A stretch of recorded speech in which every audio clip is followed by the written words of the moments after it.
वैश्विक वित्तीय प्रणाली एआई एजेंट्स के लिए इतनी धीमी क्यों है? एजेंटिक इकोनॉमी का युग आधिकारिक तौर पर आ चुका है, लेकिन वैश्विक वित्त की पुरानी प्रणाली में अभी से रुकावटें आने लगी है। भुगतान क्षेत्र की दिग्गज कंपनी वीज़ा और निवेश प्लेटफॉर्म आर्टेमिस की एक संयुक्त रिपोर्ट से पता चलता है कि बुनियादी ढांचे की एक बड़ी कमी वर्तमान में स्वायत्त एआई एजेंट्स की व्यावसायिक क्षमता को बाधित कर रही है। इंसानी रफ्तार और कम आवृत्ति वाले कार्ड लेनदेन के लिए बनाए गए पारंपरिक भुगतान के रास्ते बुनियादी तौर पर एआई एजेंट्स के अनुकूल नहीं है। जब से इन स्वायत्त एजेंट्स ने मध्य 2025 में एक महत्वपूर्ण क्षमता स्तर को पार किया है, वे स्वतंत्र रूप से अपरिचित एपीआई को स्कैन करने, वास्तविक समय में कीमतों की तुलना करने और तुरंत खरीदारी के निर्णय लेने में सक्षम हो गए हैं। हालांकि इस मशीन टू मशीन व्यापार को व्यावहारिक बनाने के लिए डिजिटल अर्थव्यवस्था को तत्काल शून्य शुल्क ढांचे और 1 सेकंड से भी कम समय में लेनदेन पूरा करने वाली तकनीक की सख्त आवश्यकता है। जहां पारंपरिक नेटवर्क इस मामले में पीछे छूट रहे हैं, वहीं ब्लॉकचेन आधारित विकल्प तेजी से इस कमी को पूरा कर रहे हैं।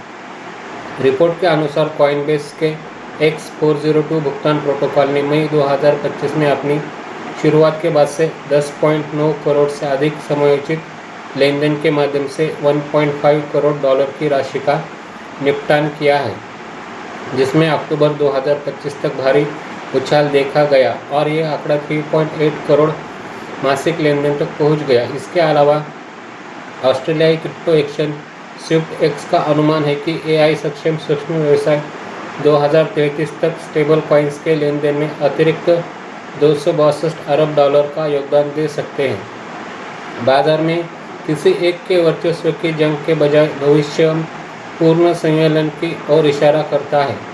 वीज़ा और आर्टेमिस एक एकीकृत मशीन भुगतान ढांचे की कल्पना करते हैं, जहां पारंपरिक कार्ड नेटवर्क और स्टेबल कॉइन्स एक साथ सह अस्तित्व में काम करेंगे। पारंपरिक कार्ड मौजूदा मर्चेंट इकोसिस्टम के भीतर प्रॉक्सी खरीदारी को संभालेंगे, जबकि स्टेबल कॉइन्स उच्च आवृत्ति वाले मशीन नेटिव माइक्रो पेमेंट्स को संचालित करेंगे। फिनटेक दिग्गज इन दोनों प्रणालियों को जोड़ने के लिए पहले से ही काम कर रहे हैं। वीज़ा के कार्ड नेटवर्क को एजेंटिक वर्कफ्लो में लाने के लिए अपना कार्ड स्पेसिफिकेशन एसडीके पेश किया है, जबकि स्ट्राइप समर्थित टेम्पो ने अपना machine payment protocol MPP launch किया है, ताकि फिएट और ऑन-चेन क्रिप्टो नेटवर्क दोनों में सुचारू रूप से लेनदेन किया जा सके। यदि ये पारंपरिक और विकेंद्रीकृत नेटवर्क सफलतापूर्वक आपस में मिल जाते हैं, तो वे पूरी तरह से मशीनों द्वारा संचालित एक बहु अरब डॉलर की अर्थव्यवस्था का मार्ग प्रशस्त करेंगे।